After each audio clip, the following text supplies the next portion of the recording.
Yo, what is going on, everyone? My name is Nick, or The Notorious Fantasy, and in today's video, we'll be going in depth into my week number 14 quarterback start or sit decisions for the 2023 fantasy football season. But before we do an in-depth breakdown into every single game from Thursday Night Football all the way up until the doubleheader on Monday Night Football, I would like to ask that if you guys are new to the channel and you do end up enjoying today's video, that you please make sure to hit that subscribe button down below. And while you're down there, whether you are new to this channel or not, please make sure you hit that like button down below. It helps me out a ton. If you want to follow me on Twitter or X, please do so at NotoriousFantasy. So without further ado, let's get into my week 14 quarterback start or sit decisions for the 2023 fantasy football season. We begin with Thursday Night Football, the New England Patriots at the Pittsburgh Steelers. Now, I love Mitch Trubisky more than Mitch Trubisky loves to kiss titties, but even I, as a Mitch Trubisky fan, will be honest here and say that even if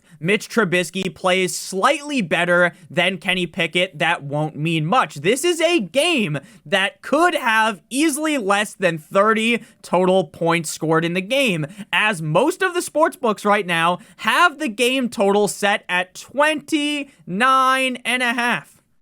29.5. And it's not like this game's has the potential to be like a snowstorm or a windstorm, something crazy. Like, you remember when the Patriots played up against the Bills and there's the crazy snow, there's the crazy wind, they can't throw the ball, right? Or one of those games like when the Bears played the 49ers, maybe that was last year with Trey Lance, right? And the game is just a monsoon. No. There is not projected to be any crazy weather. There's not projected to be any crazy weather here.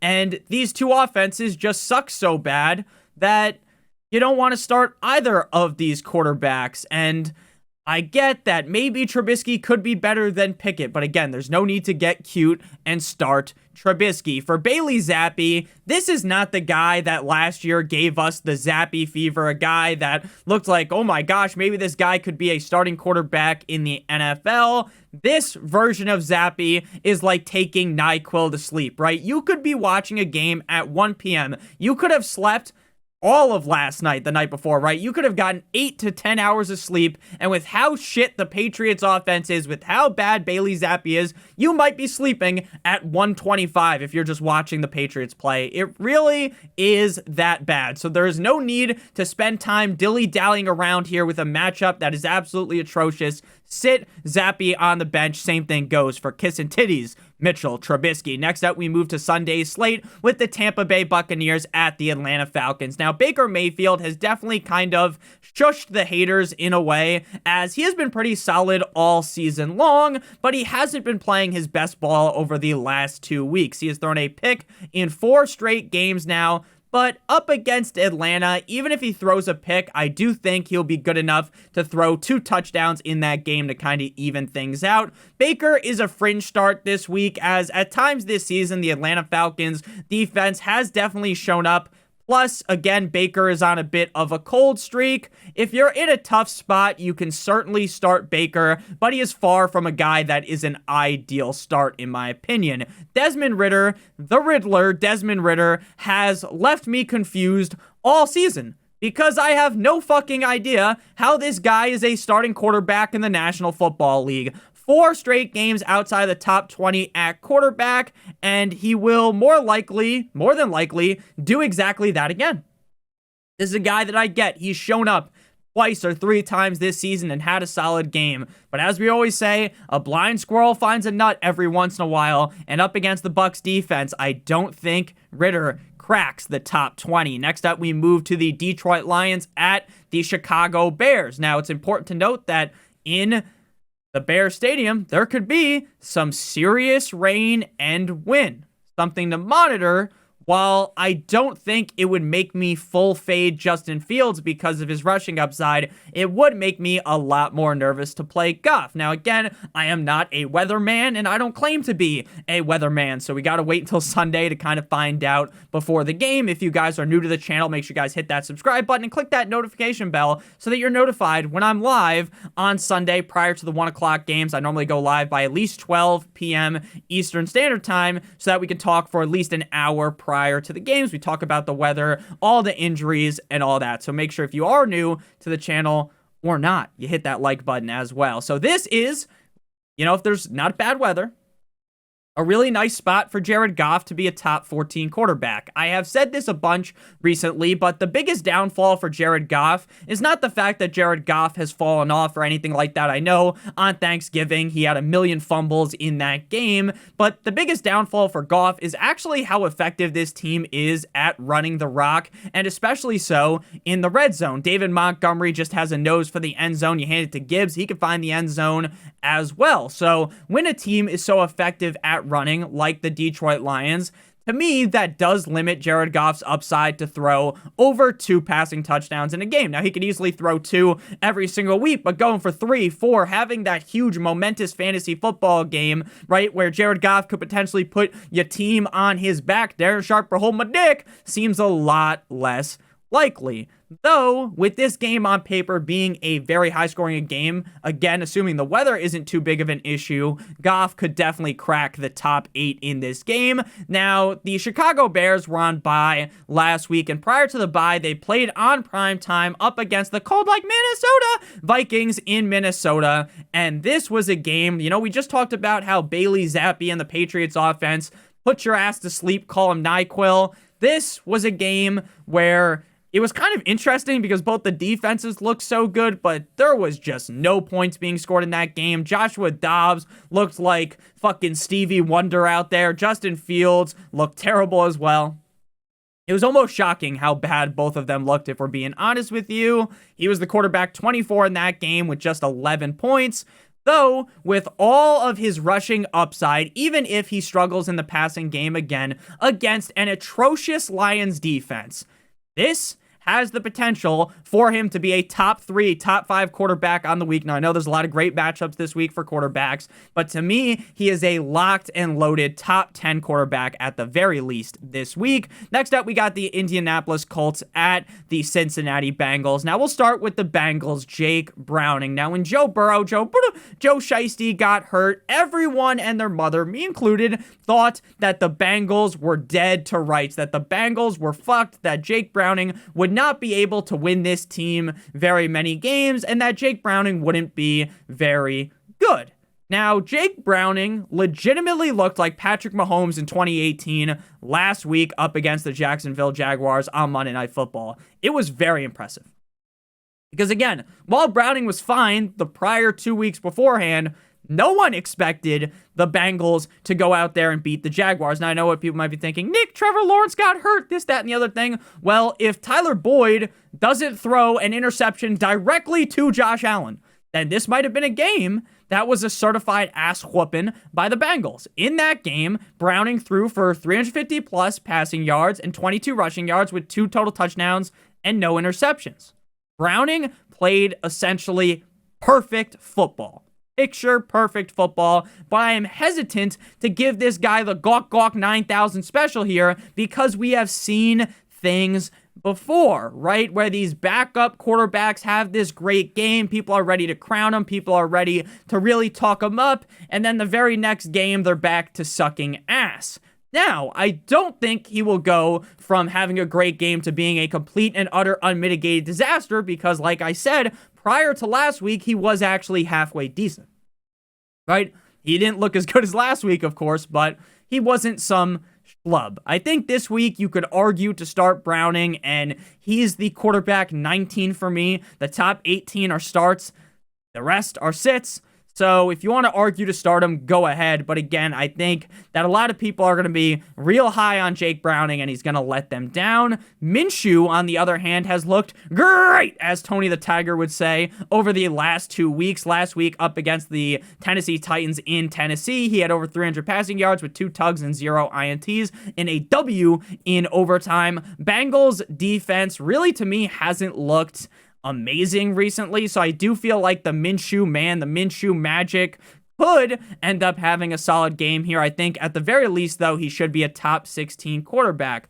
Obviously, though, we still have to make it clear that Minshew, to me, is a lot like, we mentioned Magic, he's a lot like Ryan Fitzpatrick, where if this guy starts off the game on the right foot, he's pressing the pedal to the metal, and he's going to have a great game. But if he comes out looking a little sluggish, maybe he throws a pick on the first drive, maybe he fucking can't hit the broadside of a barn with a pass, then Minshew might be thinking like, oh fuck, I'm having a bad game, and then the struggle continues and continues and continues. So would it shock me if you shit the bed? Fuck no, baby. But I feel like you have to start him. He's looked so good. I get he's a lower end start at the end of the day, but if you're stuck in a pickle, you could play Gardner Minshew. Next up, we got the Jacksonville Jaguars at the Cleveland Browns. Another game that could have rain showers and heavy wind. Now, Big Dick Beathard, CJ, Meat Hard CJ Beathard, played in relief of T-Law, going 9 for 10 for 63 yards and 1 rush for 7 yards in that game. So a very solid performance, all things considered. Maybe Beathard is the next Josh Dobbs, but frankly, I won't get cute and try to predict that, especially up against a Browns defense where there could be potentially heavy wind. This is a clear stay away. Maybe T-Law is able to return for the playoffs, but as of right now, I'm not going to speak out of my ass. As I always say, I'm as much of a doctor as Johnny Sins, so I'm not going to guarantee you anything, obviously. Joe Flacco, cool Joe Flacco, played way better than I thought he would. Now, everyone likes to joke that he's elite, but might say that he even looked kind of elite a little bit in that game. Now, obviously, the Browns got bukkake'd in that game by Matthew Stafford and the LA Rams, but Flacco played well, 250 passing yards with 2 tugs and 1 INT, and he finished as a top 14 quarterback. I don't think he'll replicate that this week again with the wind and, with Josh Allen all up in his face, but Joe Flacco could reasonably be fine, but again, it's really kind of getting cute starting Joe Flacco. Next up, we move to the Carolina Panthers at the New Orleans Saints. Now, I will continue to hold out hope that Bryce Young isn't some colossal fuck-up, but until he actually does something, there's really no need to sit here and yap all day long about Bryce Young. He has been bad this season, and even without Frank Reich, while the offenses look better, Young still had fewer than 10 fantasy points, which is exactly what he's done in the past 4 games. Again, until he proves me otherwise, I think you're best just leaving Bryce Young on the waiver wire. Famous Jameis Winston, the crab god, will be under center this week for the Saints. Jameis is essentially the biggest gamble you can take in fantasy football at the quarterback position. This is a guy that is either going to drop an Oppenheimer-level nuclear missile onto the defense, right? He's either going to be handing out back shots to the Panthers defense or absolutely take a shit all over your chest and you're like, why did I even chance it with Jameis? Now, against the Panthers defense, I think we will get a bigger game, but there is obvious risk with Jameis Winston. Anyone that's ever played Jameis Winston in fantasy football knows that. They know the risk is there that he might just fuck around and throw 5 picks, but ever since he's gotten LASIK eye surgery, he's looked a lot better. So Jameis, I believe in Jameis again. He's a fringe start, but I like Jameis. In one of my leagues, I have Trevor Lawrence, who is hurt, Kyler Murray, who's on bye, and my starting quarterback is famous Winston. Next up, we move to the Houston Texans at the New York Jumbo Jets. Another game where there could be heavy rain, and wind. Fucking idiot, doesn't know how to speak here. What a jackass I am. So Zach Wilson, Robert Salah, aka Xerxes from 300, said that the MILF Hunter will be under center this week. Zach hasn't played since week 11 in Buffalo. Zach is definitely the best quarterback on this roster not named Aaron Rodgers. That has been made evidently clear when we have seen the other quarterbacks, Tim Boyle, Trevor Siemian, get knocks at things here. They absolutely sucked ass. And while the Jets will more than likely get absolutely butt-fucked here unless the weather plays a huge factor, Zach Wilson does give them the best chance to win. Some of these last couple of games, if Zach Wilson was playing, now I don't think they beat the Dolphins, but they could have definitely beaten the Falcons last week with Zach Wilson.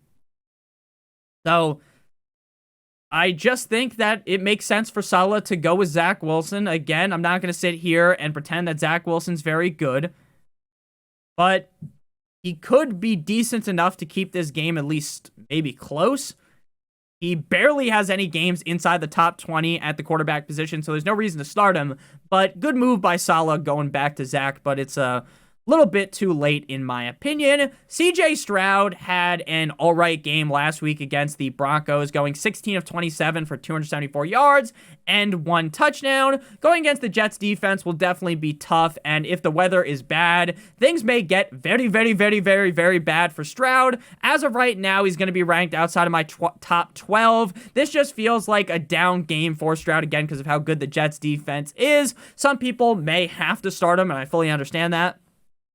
But if my playoff hopes were on the line, I would definitely feel a little bit sad that I had to start Stroud this game. Now, again, Stroud has been very impressive this season. Maybe he slices up the fucking Jets defense, but I'm definitely a lot more nervous about Stroud than I have been over the last 5 weeks. Next up, we move to the LA Rams at the Baltimore Ravens. But before we break down this game at the quarterback position, as well as all the rest of the games until the doubleheader, quote unquote, on Monday Night Football, even though the teams are not playing doubleheader, it's like playing at the same time.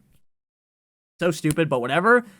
Before we get on into the rest of that, though, again, make sure you guys hit that like button if you've enjoyed. Hit that subscribe button if you're new. And I would like to give you guys a quick word for our friends and our sponsor over at Underdog Fantasy. Underdog Fantasy is the best place to play NFL Pick'em in the whole entire universe, and today, Underdog Fantasy has a great offer for you guys that we're going to be talking about in just a couple of seconds, but first I want to explain how the Underdog Pick'em works. So you're going to have to select a minimum of 2 players from at least 2 different teams. In today's version of this, we're going to be talking about the Lions at the Bears game. Now, there's going to be a lot more options to choose from as the week goes along, but this video is being recorded on Monday night, early Tuesday morning, so that you guys can watch it when you're watching it. So we're going to have to go ahead and look at the offerings that they have right now. So we're going to go ahead and go with David Montgomery higher than 68.5 rushing yards in this spot, as well as DJ Moore higher than 63.5 receiving yards. I think this will be a very high-scoring game. I think Montgomery should easily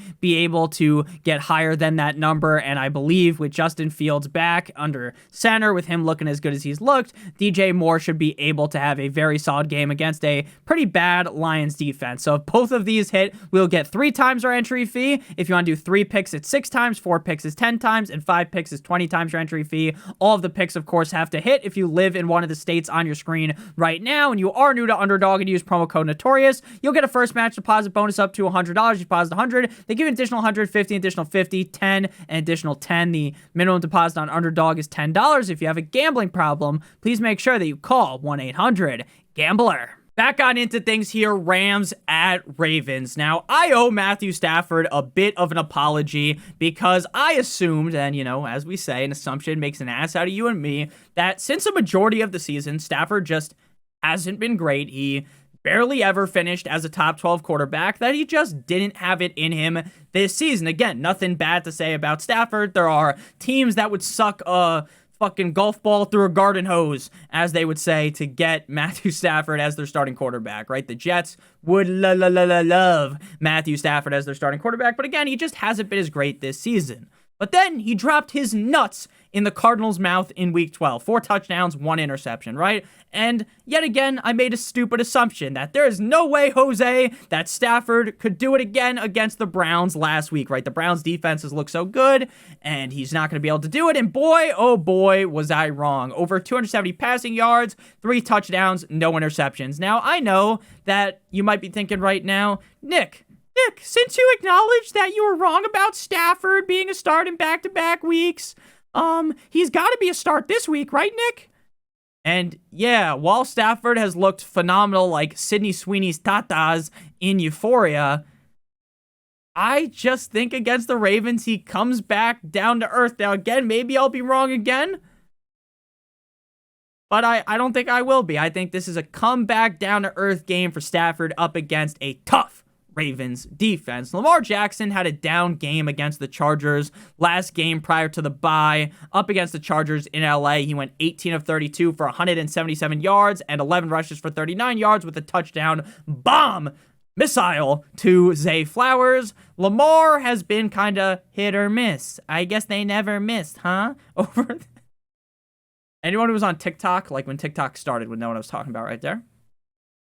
Any of you old heads probably didn't get that, but that's okay.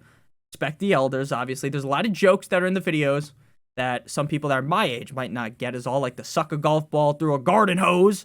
Not a lot of people have seen that film. One of my favorite films, I'm being honest with you.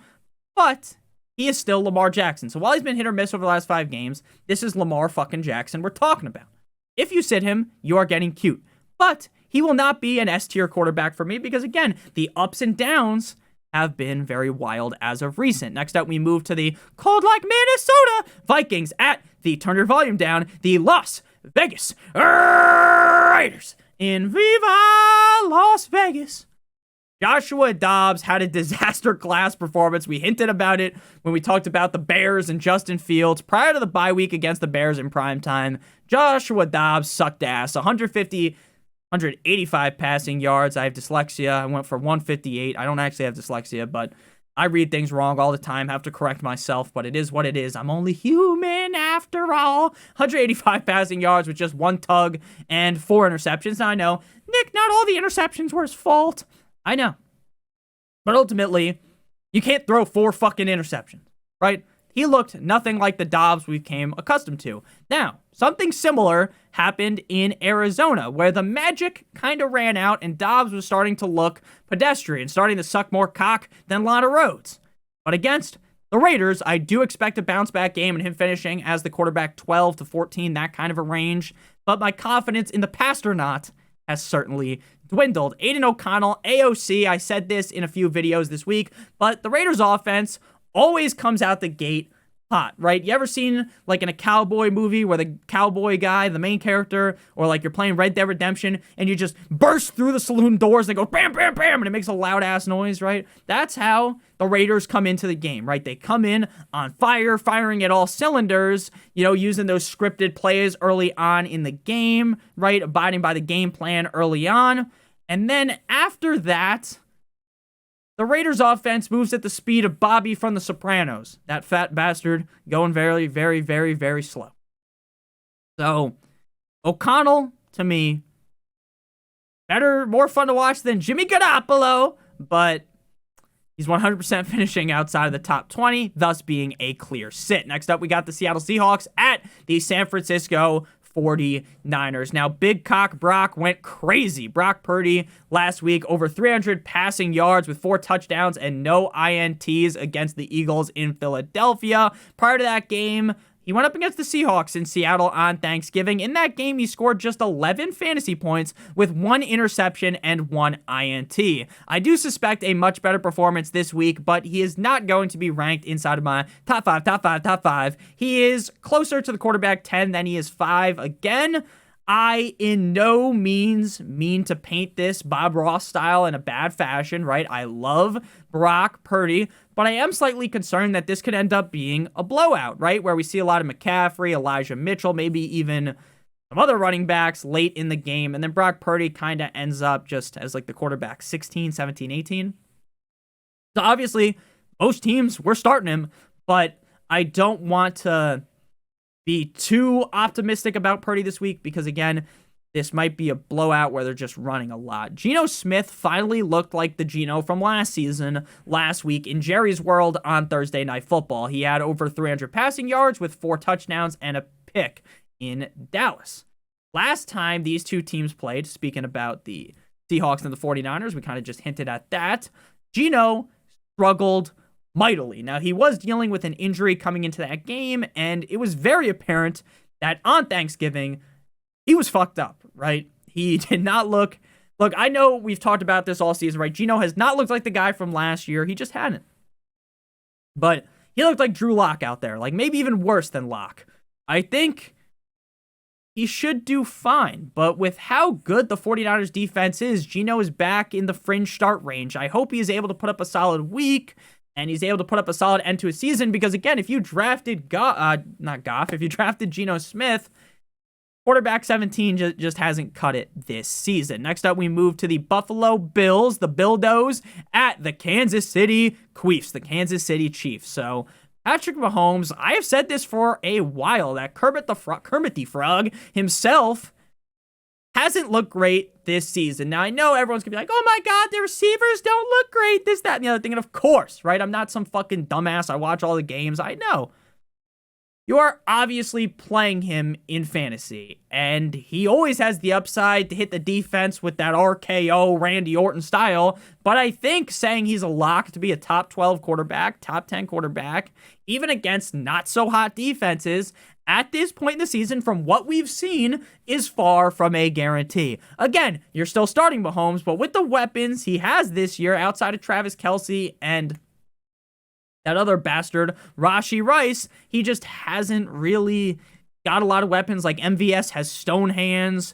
He's like playing the Edward 40 hands, is it? You know, like Edward Scissors hands or Eddie Scissors hands, whatever the fuck you want to say, where people put the 40s on their hands and they're drinking them all night, right? They're duct taped to their hands. It's like he has the 40s duct taped to him. He's got a Colt 45 and 2 zigzags because maybe that's all he needs. And he just plays terrible. They've got Justin Watson, who's ass. Like, they just don't have a lot of good receivers.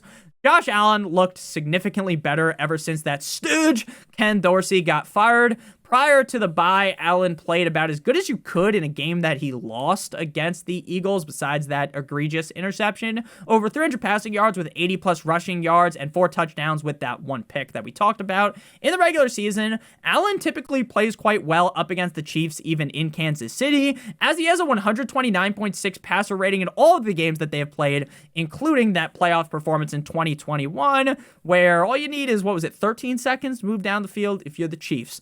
This is a key game, a quintessential game for the Bills.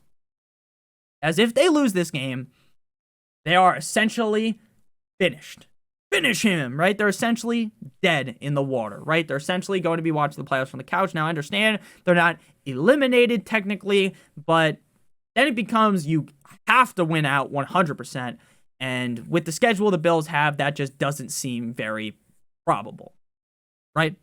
And while I love shitting on Josh Allen for all the dumb picks he throws, right? I'm a Dolphins fan. You can see I got the Dolphins. I got Dan Marino back there. I got the Dolphins logo that my fiance painted for me. I even have a Dolphins little sign that I got on Black Friday. So yeah, I'm a Dolphins fan. I love shitting on Josh Allen. It's funny to make fun of all of his interceptions because they call Tua turning the ball over.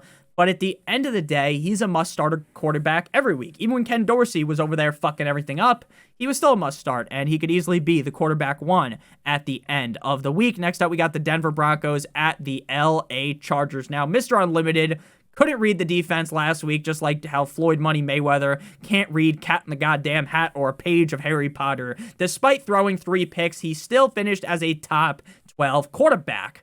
Obviously, mostly due to the fact that there were a bunch of teams on bye, which he has now done in 2 weeks in a row. I think he will have a much better showing this week up against a Chargers defense in LA. That is no bueno.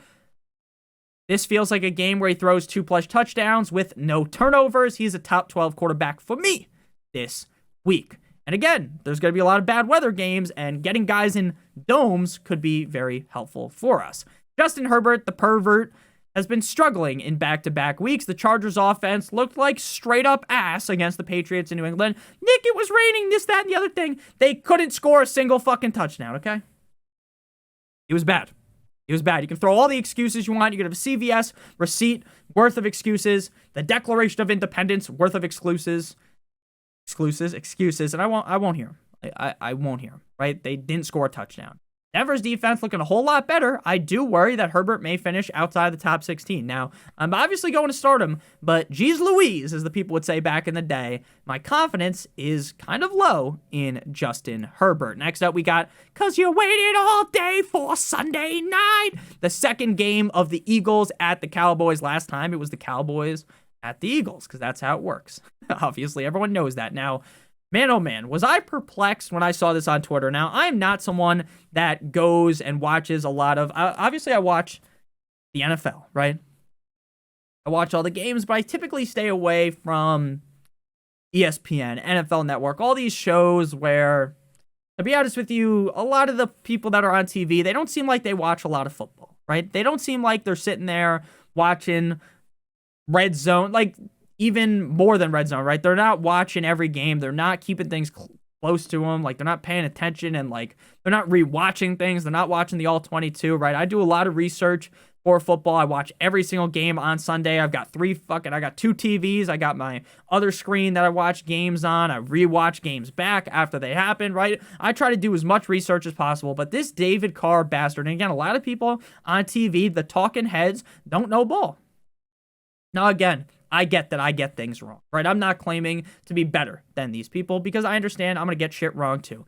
But David Carr went on TV yesterday in front of the whole world and basically announced that maybe he has CTE or something.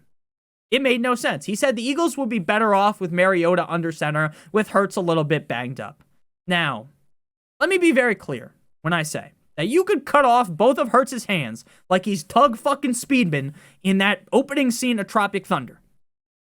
That version of Hurts with nubs is probably better than Mariota. David Carr is a fucking idiot. And again, I'm not an Eagles fan. We know that. I have my Dolphins hat on right now. But that is a dumbass thing to say. Despite the Eagles getting bukkake'd by the 49ers, Hurts was still the quarterback 6 last week with almost 600 passing yards, 20 rushing yards, and 2 total touchdowns. I get that Hurts is banged up, but he's still going to be the QB numero uno in my rankings. But Dak Prescott, he's close to quarterback number 1 because he's my quarterback number 2 on the week.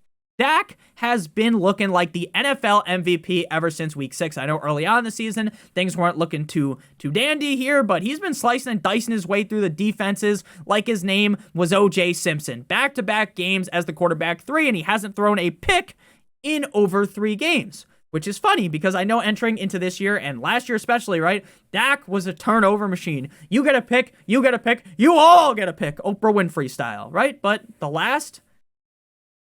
this last couple of games, man, and most of this season, Dak has ditched the interception moniker, right? He was a guy that coming into the year was like, I'm not throwing 10 interceptions again. And then like early on in the season, he was throwing picks. And it's like, you fucking dumbass Dak, you're going to do the same thing. But hey, I'll give him credit where credit's due.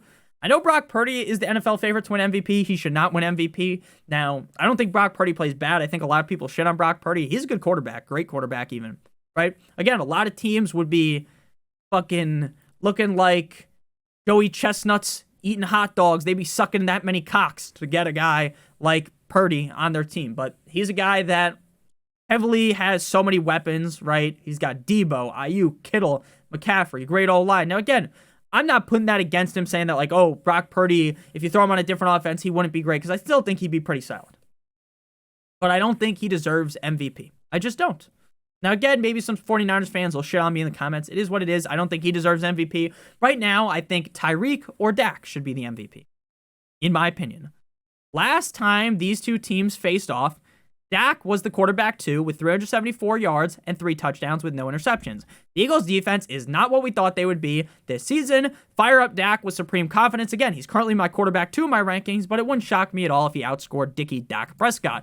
Next game here, first of 2 Monday Night Football games, because obviously everyone wants to watch 2 games on Monday night, because you waited all day for Monday night. I don't think they say that. They have like some other song. I never listened to it though. The Sunday night theme song, now that's a banger. The Monday night one, I don't think is as good. Unless it's the Post Malone song, and I love Post Malone. Rocking the Post Malone shirt, which I think it actually might be, so don't want to shit on it no more. I love Post Malone, my favorite artist, so. Tua Tagovailoa and the Dolphins offense made the Commanders defense look like a fucking pee-wee squad, right? Tua went 18 of 24 for 280 yards and 2 touchdowns. Now he faces yet again another dog shite defense. I expect Tua to pop off yet again. Must start quarterback on Monday night. Will Levis, the Mayo Man, looked okay against the Colts last week, but the Colts defense is not ready for this Dolphins defense. I think the Dolphins defense is going to be all over Levis like white on rice, as people say, and I think Levis falls outside of the top 24 quarterbacks. He's a clear must sit, and Tua is a clear must start. Final game here, the Green Bay Packers, the Cheeseheads at the New York Football Giants. Monday Night Football part dos.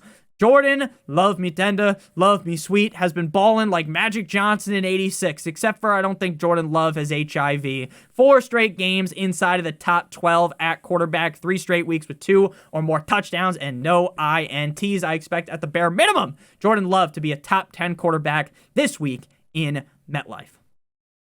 Now, I don't want to speak injuries into existence. I don't wish injuries on anyone. The fact that it is week 14 and we are having a game on Sunday in MetLife and a game on Monday in MetLife, fucking stupid. It makes no sense. The NFL needs to step in and have the Jets fix that, and the Giants. Makes no sense to have 2 games back-to-back here. Knocking on wood, we're not rooting for injuries, of course. I'm just saying. It makes no sense. So many injuries happen at MetLife. Tommy DeVito has looked serviceable over the last 3 weeks. I always root for my Italian brother from a couple towns over from me. Obviously, New Jersey native, just like me.